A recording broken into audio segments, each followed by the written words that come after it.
मेरा मोहतरम, मैंने कुरान मजीद से सूरह लुक़मान की चंद आयतें तिलावत करने का शर्फ़ हासिल किया है। उसी के ज़िम्न ज़ैल में चंद बातें आपकी समात के हवाले करना चाहूँगा, इस दुआ के साथ कि अल्लाह रब्बुल आलमीन मुझे और आपको उन बातों पे अमल की तौफ़ीक़ अता फ़रमाए और मेरी ज़बान पे कलमा हक़ जारी अता फ़रमाए। मेरे मोहतरम, हकीम लुक़मान कोई नबी नहीं है, बल्कि अल्लाह के नेक बंदे हैं। इन्होंने हज़रत दाऊद अलैहिस्सलाम का ज़माना पाया है, उनकी सोहबत पाई है। इनका रंग काला था, होंठ मोटे थे, लेकिन अल्लाह रब्बुल आलमीन ने आपको हिकमत और दानाई बड़ी अता फ़रमाई थी। अल्लाह के रसूल सल्लल्लाहु अलैहि वसल्लम ने बयान फरमाया, ला फ़ज़ल अरबिय्यिन वला अजमी, कि किसी अरबी को अजमी पर, किसी अजमी को अरबी पर, किसी गोरे को काले पर, किसी काले को गोरे पर कोई फ़जीलत हासिल नहीं। फ़जीलत का मेयार तक़वा है। तो हकीम लुक़मान सूरत के सही नहीं थे, यानी शक्ल अच्छी नहीं थी, काला रंग था, होंठ मोटे थे। तो किसी ने हकीम लुक़मान से पूछा, सवाल किया कि आप इतने बदसूरत क्यों हैं, आपकी शक्ल इतनी अच्छी क्यों नहीं है। तो हकीम लुक़मान ने बड़ा खूबसूरत जवाब दिया। उन्होंने क्या फ़रमाया कि तुम मेरी शक्ल में नुक्स निकाल रहे हो या शक्ल बनाने वाले में नुक्स निकाल रहे हो। आज मैं और आप देखें, अगर कोई बंदा काला है तो उसका हम मजाक उड़ाते हैं, अगर कोई नाटा है तो उसका हम मजाक उड़ाते हैं। तो हकीकत में हम उसका नहीं बल्कि उसके बनाने वाले का मजाक उड़ाते हैं। तो हकीम लुक़मान से जब उन्होंने कहा कि आप इतने बदसूरत क्यों हैं, तो उन्होंने क्या जवाब दिया कि तुम मेरी शक्ल में नुक्स निकाल रहे हो या शक्ल बनाने वाले में नुक्स निकाल रहे हो। अल्लाह के रसूल सल्लल्लाहु अलैहि वसल्लम ने बयान फरमा दिया कि किसी गोरे को काले पर, किसी काले को गोरे पर कोई फ़जीलत हासिल नहीं। फ़जीलत का मेयार क्या है? वो तक़वा है। बल्कि अल्लाह कुरान मजीद में सूरह हुजरात के अंदर एक मकाम पे फरमाता है, या अय्युहन्नासु इन्ना खलक़नाकुम मिन ज़करिन व उन्सा व जअलनाकुम शुऊबन व क़बाइल लितआरफ़ू इन्न अक्रमकुम इंदल्लाहि अत्क़ाकुम, कि ऐ लोगों, मैंने तुमको एक मर्द और एक औरत से पैदा किया। या अय्युहन्नास, ऐ लोग, कि मैंने तुमको एक मर्द और एक औरत से पैदा किया और तुमको कुंबे कबीले में इसलिए बांटा ताकि तुम अपनी शनाख्त कर सको, पहचान कर सको। लेकिन अल्लाह रब्बुल आलमीन के नज़दीक सबसे बेहतर कौन है? इन्न अक्रमकुम इंदल्लाहि अत्क़ाकुम, यानी अल्लाह के नज़दीक सबसे खूबसूरत, सबसे पाकीज़ा वो है जो ज़्यादा परहेज़गार है, जो ज़्यादा तक़वे वाला है, जो ज़्यादा मुत्तक़ी है। ऐसा नहीं कि खां साहब हैं तो वो अल्लाह के नज़दीक बड़े मुअज़्ज़ज़ हैं, या सैयद साहब हैं तो वो बड़े मुअज़्ज़ज़ हैं। अल्लाह क्या देखता है? तक़वे को देखता है। इन्न अक्रमकुम इंदल्लाहि अत्क़ाकुम। तो हकीम लुक़मान जो थे वो रंग के काले थे, होंठ मोटा था, लेकिन अल्लाह रब्बुल आलमीन ने उनको हिकमत और दानाई बड़ी अता फ़रमाई थी। जब हकीम लुक़मान के विसाल का वक्त आया, आखिरी वक्त था, तो उन्होंने अपने बेटों को जमा किया और अपने बेटों को जो नसीहत की है और जो उनकी तरबियत की है, बड़े ख़ूबसूरत अंदाज से अपने बेटों की तरबियत की और उनको नसीहत की है, अपने बेटों को जमा किया। व इज़ क़ाल लुक़मान, हज़रत लुक़मान ने अपने बेटों को जमा किया और फिर क्या कहा? इज़ क़ाल लुक़मान लिब्निही व हुवा यइज़ुहु या बुनय्या ला तुश्रिक बिल्लाह, ऐ मेरे बेटे, अल्लाह के साथ किसी को शरीक ना ठहराना, अल्लाह के अलावा किसी को सजदे ना करना, अल्लाह के अलावा किसी के सामने खड़े ना होना, यानी अल्लाह के अलावा किसी की भी इबादत ना करना। इन्न शिर्क लज़ुल्मुन अज़ीम, इसलिए कि शिर्क जो है सबसे बड़ा गुनाह है, ये अजीम है, सबसे बड़ा गुनाह है। अल्लाह सारे गुनाहों को चाहे तो माफ़ फरमा देगा, लेकिन शिर्क को कभी भी माफ़ नहीं फरमाएगा। तो फरमाया ला तुश्रिक बिल्लाह, ऐ मेरे बेटे। पहले हज़रत हकीम लुक़मान का अंदाज़ मोहब्बत देखें, कहा कि ऐ मेरे बेटे, आज मैं और आप भी अपनी औलाद को लेकर बैठते हैं, लेकिन क्या मैं और आप इस अंदाज से कभी अपनी औलाद की तरबियत करते हैं? कभी भी नहीं। हम दुनियादारी की बात करते हैं कि बेटे तुम फला कर लोगे तो तुम्हारी सैलरी अच्छी हो जाएगी, तुम्हें नौकरी अच्छी मिल जाएगी, तुम ऐसे कर लोगे तो ज़माने में डेवलप कर जाओगे। तो हम दुनियादारी की बात करते हैं इसलिए कि हम दुनियादार लोग हैं। मेरे दोस्तों, हकीम लुक़मान ने जो सबसे पहले अपने बेटे को नसीहत की वो किस बात की कि अगर इस बात पर मेरा बेटा कायम हो जाएगा तो उसकी दुनियावी ज़िंदगी भी संवर जाएगी और आखिरत की ज़िंदगी भी संवर जाएगी। तो कहा ला तुश्रिक बिल्लाह, अल्लाह के अलावा किसी को सजदे ना करना, अल्लाह के अलावा किसी को शरीक ना ठहराना। क्यों? इन्न शिर्क लज़ुल्मुन अज़ीम, शिर्क जो है बड़ा अजीम गुनाह है। फिर अब लुक़मान हकीम अपने बेटे की आगे तरबियत करते हैं, कहते हैं या बुनैया इन्नहा युतकु मिस्क़ाल हब्बतिन मिन खरदलिन, कि ऐ मेरे बेटे किसी भी यानी ऐ मेरे बेटे तुम इतनी भी बुराई ना करना कि राई के दाने के बराबर हो। ऐ मेरे बेटे तुम इतना भी गुनाह ना करना कि राई के दाने के बराबर हो। या बुनैया इन्नहा युतकु मिस्क़ाल हब्बा मिन खरदलिन फतकुन फ़ी सखरतिन औ फ़िस समावाति औ फ़िल अर्ज़, और ये गुनाह जो तुम राई के दाने के बराबर कर रहे हो वो गुनाह चाहे पहाड़ों में छुपा हुआ हो, चाहे ज़मीनों में छुपा हुआ हो, चाहे आसमानों में छुपा हुआ हो, याति बिहल्लाह, कल क़यामत के दिन अल्लाह रब्बुल आलमीन इसको निकाल ले आएगा।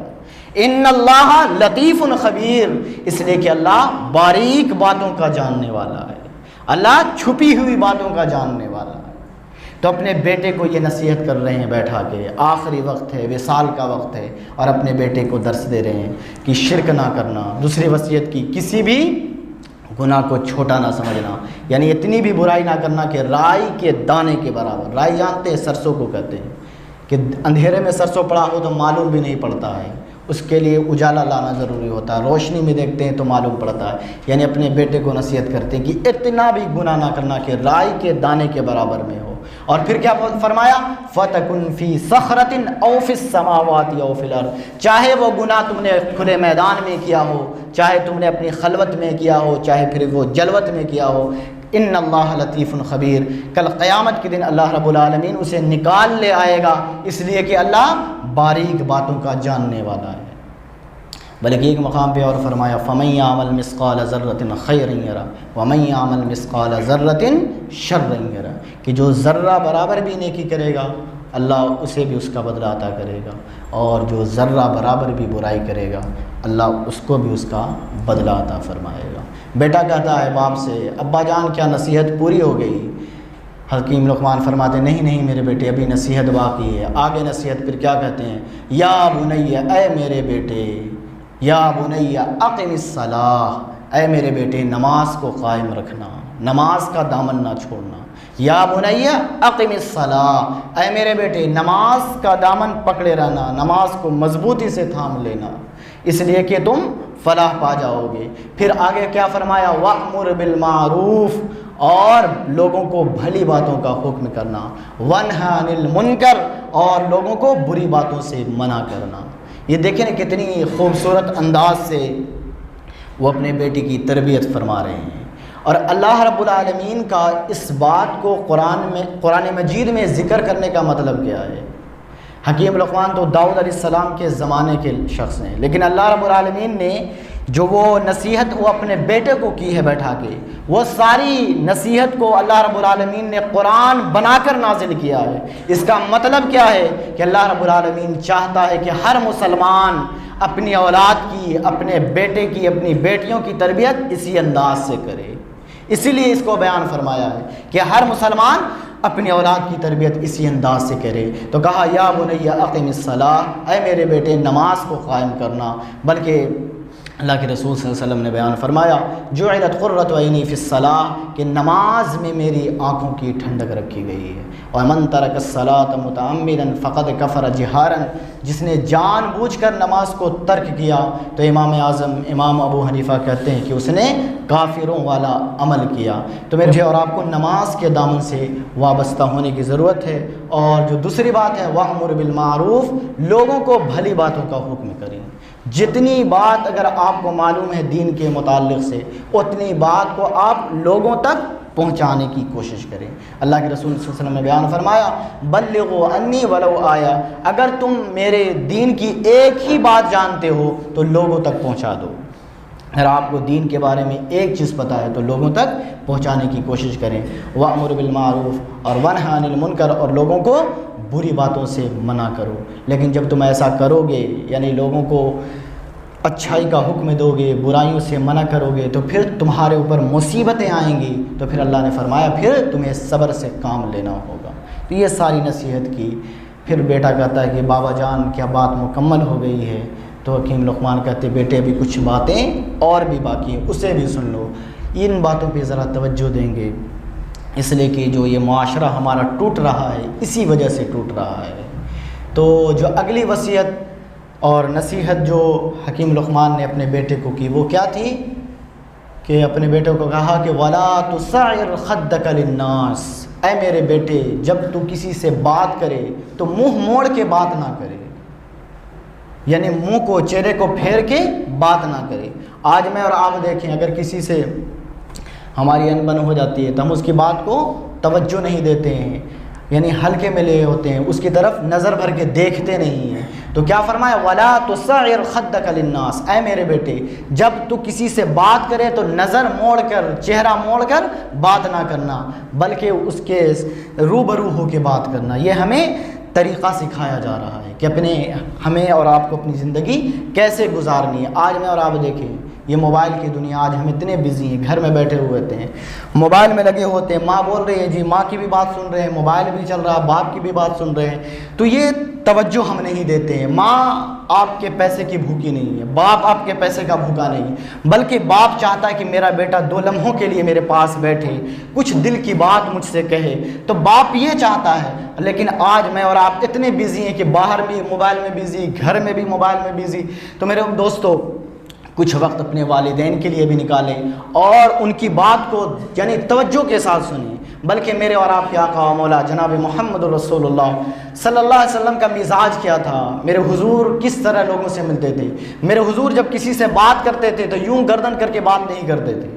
अगर कोई उनसे मुखातब होना चाहता, कोई सवाल पूछता, तो हुजूर कंप्लीट उसकी तरफ मुड़ जाते थे और उसकी तवज्जो से उसकी बातों को सुनते थे। तो मेरे दोस्तों ये ज़िंदगी में मिजाज अपनाने वाले बने और इन चीज़ों को अपने अंदर दाखिल करने वाले बने। तो फरमाया वला तुसइर खद्दक लिन्नास, ऐ मेरे बेटे जब तू किसी से बात करे तो नहायत ही अदब व एहतराम के साथ बात करे और अपने चेहरे को मोड़ मोड़ कर बात ना करे। फिर क्या फरमाया, वला तुसइर खद्दक लिन्नास वला तमशी फिल अर्ज़ि मरहा, ऐ मेरे बेटे ज़मीन पर अकड़ अकड़ कर ना चलना। इन्नल्लाह ला युहिब्बु कुल्ल मुख्तालिन फ़ख़ूर, अल्लाह रब्बुल आलमीन तकब्बुर करने वाले को और फ़ख्र करने वालों को पसंद नहीं फरमाता। इन्नल्लाह ला युहिब्बु, अल्लाह उससे मोहब्बत ही नहीं करता, प्यार ही नहीं करता। किसे? फ़ख़ूर, यानी जो तकब्बुर करता है, जो फ़ख्र करता है। तो फरमाया ज़मीन पर अकड़ अकड़ कर ना चलना, यानी दरमियाना चाल से चलना, वक़ार के साथ चलना, इज़्ज़त के साथ चलना, उसकी चाल में ढाल में वक़ार हो, यानी बड़े तरतीब के साथ ज़मीन पे चलना। और फरमाया कि ज़मीन पर पैर पटक पटक करना चलना, ये मुतकब्बिरों का तरीक़ा है, ये फ़ख्र करने वालों का तरीक़ा है। और इन्नल्लाह ला युहिब्बु, अल्लाह तकब्बुर करने वालों को पसंद नहीं फरमाता है। इन्नल्लाह ला युहिब्बु कुल्ल मुख्तालिन फ़ख़ूर। अब ये नसीहत हो रही है, अब बाप अपने बेटे को तरीक़ा भी बताता है कि मेरे बेटे तू किस अंदाज से चलना है, किस अंदाज से बात करनी है, लोगों से कैसे मुखातब होना है। ये सारी चीज़ को हकीम लुक़मान ने इसमें निचोड़ कर रख दिया। फिर हकीम लुक़मान फरमाते हैं वक़्सिद फ़ी मश्शिक वग़ज़ुज़ मिन सौतिक इन्न अनकरल अस्वाति लसौतुल हमीर। कहा ऐ मेरे बेटे ज़मीन पर आहिस्ता आहिस्ता चलना है। वक़्सिद फ़ी मश्शिक यानी दरमियाना रवी से चलना है। और फिर फरमाया वग़ज़ुज़ मिन सौतिक, और जब तू किसी से बात करे तो चिल्ला चिल्ला कर बात नहीं करना है, यानी वग़ज़ुज़ मिन सौतिक यानी नरमी के साथ बात करना है। आज मैं और आप देखें ना, हमारा हाल ये है कि हम समझते हैं कि अगर हम चिल्ला के बोल देंगे तो हम जीत जाएंगे, मेरी बात पास हो जाएगी। कुछ वक्तों के लिए लोग खामोश हो जाते हैं तो लोग समझते हैं कि लोग हमसे डर गए हैं। ऐसी बात नहीं मेरे भाई, लोग डरते नहीं हैं। तो खामोशी अल्लाह को पसंद है। जहाँ पे बोलने की ज़रूरत हो वहाँ पे बोलें, कम बोलेंगे तो आपके लिए ज़्यादा अच्छी बात है। तो मेरे भाई का फरमाया अपने बेटे को, क्या है मेरे बेटे, ज़मीन पर दरमियाना रवि से चलना। और दूसरी बात यह है कि चिल्ला चिल्ला कर बात ना करना, यानी अपनी बात को रखने के लिए, अपने आप को बड़ा साबित करने के लिए गुस्से में आकर ऊंचा ना बोल देना कि किसी के दिल को तकलीफ़ पहुंच जाए, किसी के दिल को ठेस पहुंच जाए। इसलिए कि इन्न अनकरल अस्वात लसौतुल हमीर, अल्लाह को जो सबसे ज़्यादा नापसंदीदा आवाज़ है वो गधे की आवाज़ है, यानी गधे की तरह चिल्ला चिल्ला कर बात ना करना। ये हमें नसीहत की जा रही, इन्ना अनकरल अस्वाति लसौतुल हमीर, कि तू गधे की तरह चिल्ला चिल्ला कर बातें ना करना, यानी अपनी चाल में, ढाल में, अपनी ज़िंदगी के अंदर हुस्न पैदा कीजिए और अल्लाह के रसूल सल्लल्लाहु अलैहि वसल्लम के लाए हुए दीन के मुताबिक अपनी ज़िंदगी को ढालिए। लक़द कान लकुम फ़ी रसूलिल्लाहि उस्वतुन हसना, कि जनाब मुहम्मद रसूलुल्लाह सल्लल्लाहु अलैहि वसल्लम की जो ज़िंदगी है हमारे लिए 100% कामयाबी की ज़िंदगी है, और वो हमारे लिए नमूना है, वो हमारे आइडियल हैं, हमारे रहनुमा हैं। अगर मैं और आप चाहते हैं कि मेरी और आपकी ज़िंदगी खूबसूरत बन जाए तो मुझे और आपको जो हकीम लुक़मान ने अपने बेटे को बैठा के ये नसीहत की और वसीयत की आखिरी वक्त में, इन बातों को अपनी औलाद को बताना होगा। और इसलिए कि हम दुनियादारी की बात बतलाते हैं तो कम से कम महीने में हो, साल में कम से कम एक मरतबा हो, साल में ना हो तो ज़िंदगी में एक मरतबा अपनी औलाद को ये बैठा कर बताएं कि मेरे बेटे शिरक नहीं करना है, नमाज का पाबंद होना है, किसी भी गुनाह को छोटा नहीं समझना है, चाहे गुनाह कितना भी छोटा हो उसको छोटा नहीं समझना है। और जब बड़ों से बात किया जाए, किसी से बात किया जाए तो खंदा पेशानी से मिलना है, मुस्कुरा कर मिलना है। अपनी ज़िंदगी में इन चीज़ों को लाने वाले बने। इसलिए कि मेरे भाई आज हमारा मुआशरा जो है अदावत में चल रहा है, बुग़्ज़ में चल रहा है, कीना है, हसद है, हक़द है, क्या क्या ना हम जो इस सीने के अंदर पाल रहे हैं। मेरे भाई इस दिल पे आज मैं और आप सुबह से लेकर शाम तक अपने जिस्म को मलमल के साफ़ करते हैं कि हमारा चेहरा भी बड़ा खूबसूरत दिखे, हम भी बड़े खूबसूरत दिखें, लेकिन हम अपने चेहरे को संवारते हैं, अपने लिबास को संवारते हैं, लेकिन कभी भी मैं और आप ऐसा किया है कि हमारा दिल भी संवर जाए। चेहरे पे तो इंसान की नज़र होती है लेकिन दिल पे रब्बे कायनात की नज़र होती है। इन्नल्लाह ला यंजुरु इला अजसादिकुम वला इला सुवरिकुम वलाकिन यंजुरु इला कुलूबिकुम, कि अल्लाह तबारक व तआला तुम्हारी शक्लों को, तुम्हारी सूरतों को, तुम्हारे कपड़ों को नहीं देखता है, वलाकिन यंजुरु इला कुलूबिकुम, अल्लाह रब्बुल आलमीन तुम्हारे कल्ब को देखता है, तुम्हारे दिल को देखता है। तो दिल की दुनिया को आबाद करने वाले बने, इसके अंदर तमाम लोगों की मोहब्बत डालें। जब आप तमाम से मोहब्बत करेंगे तो आप खुद ब खुद अपने आप को हल्का फुल्का पाएंगे, किसी तरह की कोई टेंशन नहीं होगी, फ्रस्ट्रेशन नहीं होगा, आप एंजाइटी का शिकार नहीं होंगे, आपकी ज़िंदगी सौखी गुजरेगी, आपकी ज़िंदगियों में खुशियाँ आ जाएंगी। आप एक हल्की फुल्की और ख़ूबसूरत ज़िंदगी गुजार के दुनिया से जाएंगे तो लोग फिर आपको दुआएं देंगे, कि कहेंगे, फिर क्या कहेंगे लोग कि अल्लाह रब्बुल आलमीन जाने वाले की मग़फ़िरत फरमा दे, जो गया है बड़ा प्यारा शख्स था, उसके अखलाक बड़े अच्छे थे। लोग दुआएं देंगे, हर नमाज में आपके लिए फिर दुआएं निकलेंगी। अल्लाह रब्बुल आलमीन की बारगाह में दुआ है कि अल्लाह रब्बुल आलमीन मुझे आपको अमल की तौफ़ीक़ अता फ़रमाए। आमीन व आखिर दावाना अनिल हम्दुलिल्लाह।